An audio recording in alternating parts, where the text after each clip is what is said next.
A라는 사건이 일어나는데 동시에 B라는 사건이 일어나지 않아요. 이렇게 바꾸기도 하고요. 아니면 더 많이 쓰는 건 얘일 수도 있어. 공식을 증명을 할 때. 애초에 A라는 집합이 있고 B라는 집합이 있어. 또 여집합 나오면 전집합도 써주는 것이 A이기 때문에 전집합을 해주시고 A가 B를 빼게 되면 요만큼이거든. 요만큼이니까 이렇게 봐도 될 것 같아. A라는 이 사건이 일어날 확률에서 A라는 사건과 B라는 사건이 동시에 일어날 확률을 빼도 좋겠구나. 이렇게 바꿀 수는 있어요. 그러니까 수투에서 배웠던 집합의 모든 것들을 확률에서 동일하게 적용을 시켜서 하시면 돼요. 할 수 있죠? 그런 거예요. 그 다음에 또 이런 것도 볼까? A라는 사건이 뭐 B라는 사건에 뭐 포함이 된대. 여기는 뭐 남자일 사건이고 여기는 뭐 사람일 사건이고 뭐 포함될 수 있잖아. 그죠? 포함될 수 있기 때문에 이런 상태라면은 여러 가지 뭐 얘기할 수 있죠. B가 있고 이제 A가 이렇게 있대요. 그러면 알고 있는 게 이런 거잖아. A 교집합 B가 A일 거야. A 합집합 B는 뭐 B일 거야. 그 다음에 A에서 B를 빼면 뭐지? 공집합이 이럴 거야. 보이죠? 집합의 모든 것도 그대로 쓰시면 돼요. A 교집합 B의 여집합 똑같은 소리니까 공집합일 거야. 이렇게. 그 다음에 여기다가 드모르간의 법칙을 써보면 여기다가 여집합을 해요. 여기다 여집합을 합니다.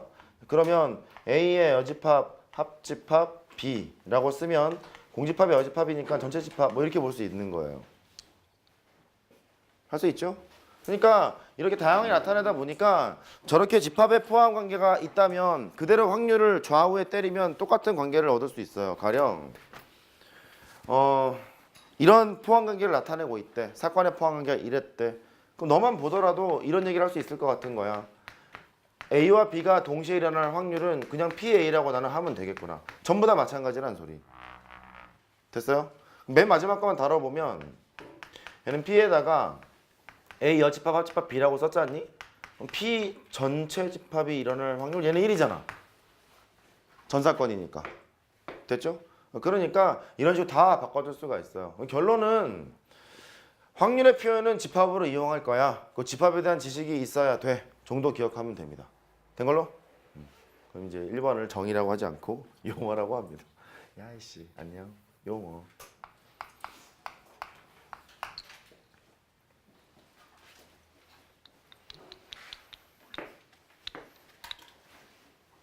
두 번째. 조건 방열 이제 하러 가죠.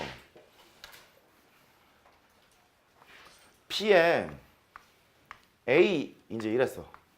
얘는 A라는 사건이 일어날 확률 이런 거잖아. 근데 뭔가 이렇게 붙어요. 단서가 붙습니다. B라는 사건이 일어났다는 가정하에 A가 일어날 확률을 이렇게 표시를 해요. 쓸게요. B라는 사건이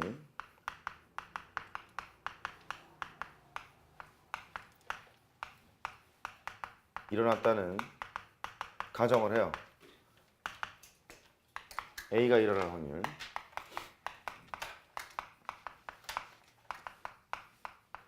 이 소리가 뭐냐면 B라는 사건을 나는 표본 공간으로 볼 거야. 그 소리야. B라는 사건이 일어났다는 가정하에 A가 일어날 확률이니까. 딱히 예를 안 들어도 인식할 수 있어요? B라는 사건이 일어났다는 가정하에 A가 일어날 확률. 되지? 예를 들어서 뭐 인천고 학생이 있는데 QM 학원에 다니고 있는데 이과일 확률 뭐 이런 거 있잖아. 된 거죠? 이렇게 전제 조건이 붙는 거예요. 그러면 보자. A라는 사건이 있고 B라는 사건이 있는데 B라는 사건을 표본 공간으로 보겠다는 거잖아. B라는 사건이 일어났다는 가정하에 나는 표본 공간 여기를 볼 거야. 확률을 정의할 수 있는 집합을 얘를 볼 거야. 그때 A가 일어날 확률은 요만큼인 것 같은 거예요. 그래 보이지 않아?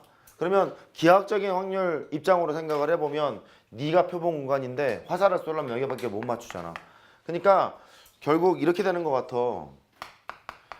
A라는 사건이 일어나는 확률인데 B라는 사건이 일어났다는 가정하 A가 일어날 확률은 표본 공간이 B니까 P, B 분의 P에 A 교집합 B로 써야지 될 것 같아. 되겠죠? B가 표본 공간이니까 이것분에 너 이래야 될 거 아니야? 이것분에 너 이래야 되는 거니까 여기에 있는 얘가 PA 교집합 B잖아. 조건부 확률은 이렇게 쓰도록 마음을 먹어요. 할 수 있겠죠? 그래요. 그래서 이제 하나 용어가 튀어나와. 이 사실을 보니까 A 교집합 B, 그러니까 A, B가 동시에 일어날 확률을 계산을 해보재. 따라해봐. 동시에 일어날 확률. and는 곱한다. 이런 얘기 들어봤다고. and는 동시에로 해석하자. 경우에서는 곱한다. 이랬었잖아. 그러면 얘를 계산할 때 이렇게 하자는 거예요. 너랑 나랑 이렇게 곱하자는 거예요. 이렇게 곱하게 되니까 P에다가 A 바 B 곱하기 PB 이렇게 곱하도록 하자. 얘가 확률의 곱셈 정리야. 네가 씁니다. 확률의 곱셈 정리.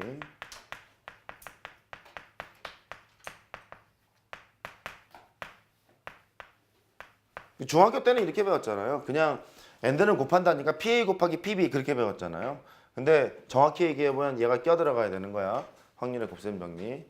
그럼 어떤 때는 여기에 있는 PA 바 B가 PA가 될 수도 있어요. 어떤 때는 A라는 사건과 B라는 사건이 독립일 때는 그렇거든요. 곧 할 거야. 그렇게 되는데 얘를 확률의 곱셈 정리라고 한다. 그 뜻은 확률의 곱셈 정리를 하려면 뭐부터 해야 되냐면 얘부터 했었어야 되는 거야. 조건 확률부터. 여기까지 됐어요? 그래. 조건 확률부터 하고요. 그럼 확률의 덧셈 정리는 뭐냐면 아까 얘기했던 저건데 A 또는 B라는 사건이 일어날 확률을 생각해 보자. 그럼 A라는 사건이 일어날 확률에다가 B라는 사건이 일어날 확률 두 개를 더하고 빼기 포함 배제의 원리 그대로 쓰면 돼요. 동시에 일어날 확률을 빼자. 얘가 확률의 덧셈 정리야. 교과서를 보면 덧셈 정리가 먼저 나와 있죠. 확률의 덧셈 정리. 그래서 보통 이렇게 했다고 중학교 때는 and는 곱한다 또는 더한다 이랬다고. 그렇잖아. and는 곱한다 또는 더한다. 근데 그것만 따져야 될 게 아니라 얘처럼 이렇게 동시에 일어나는 사건이 있다면 걔는 빼주러 가야 되는 게 정상이야. 할 수 있겠어요? 그래. 조건 확률. 조건 확률을 계산을 할 때는 정의상 지금 이렇잖아. B라는 사건을 나는 표본 공간으로 볼 거야. 확률을 정의하는 전체 집합으로 볼 거야. 거기에서 A가 일어날 확률이니까 이렇게 쓴다라고 배웠지 않니? 근데 이거 헷갈리면 안 되니까 이렇게 기억해요. 여기 뒤에 있는 거 있지? 이게 밑으로 내려가. 밑으로 내려가고 이 막대기 이렇게 꺾으면 돼요. 할 수 있겠죠? 그렇게 하시면 됩니다. 저쪽으로 가죠.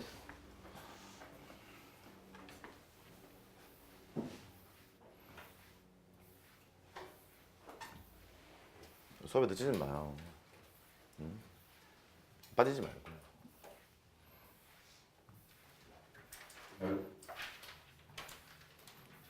내가 현빈이었어 봐. 빠지지 말래도 오지. 아 남자들은 빠질 수도 있겠다 그죠? 그럼 어떻게 하지? 이쪽은 현빈, 이쪽은 뭐 송혜교 뭐 이럴까요?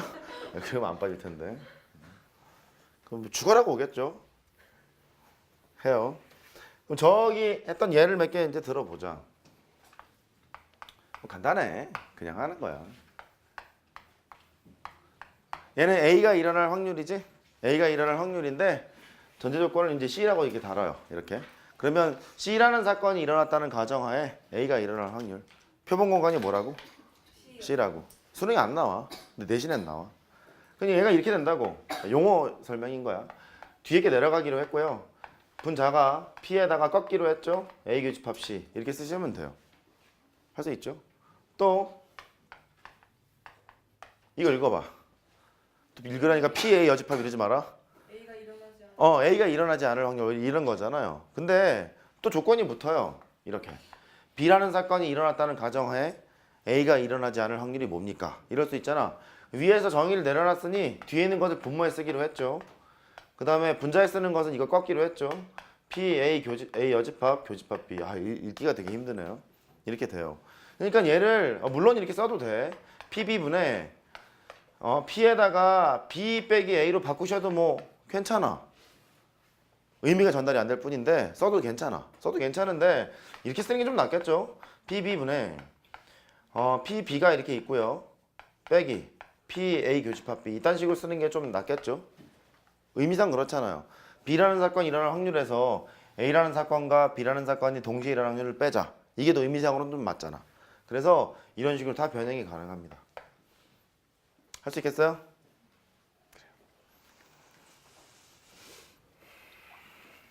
세 번째. 이제 시작이죠. 내가 어느 수준까지 할지 몰라. 그러니까 마음에 들면 쭉 가는 거고 마음에 안 들면 적당한 수준에서 끊는 거예요. 할게요. 용어 2. 독립, 종속, 배반. 제일 중요한 거는 얘 1순위. 그 다음에 여기 2순위.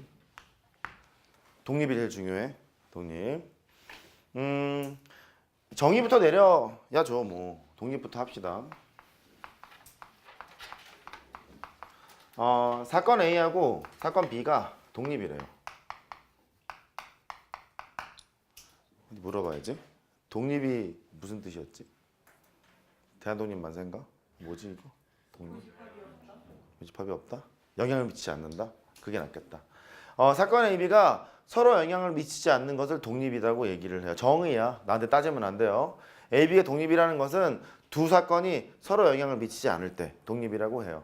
보통은 두 사건 위주로 다루게 되는데 세 사건 이상일 때도 독립이라고 얘기할 수 있어요. 서로 영향을 미치지 않으면 독립이라고 해요.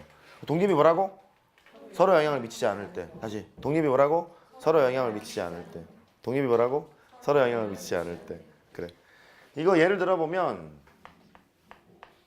제가 복원 추출, 비복원 추출 이런 얘기를 한 적이 있거든요. 첫 시간에도 얘기했던 것 같은데 주머니에 이제 공을 담아 동그라미를 3개를 써. X 2개를 써. 동그라미를 뽑으면 10만 원을 주기로 했대. 처음에 동그라미를 뽑을 확률은 5분의 3이죠. 이렇게. 그럼 내가 지금 동그라미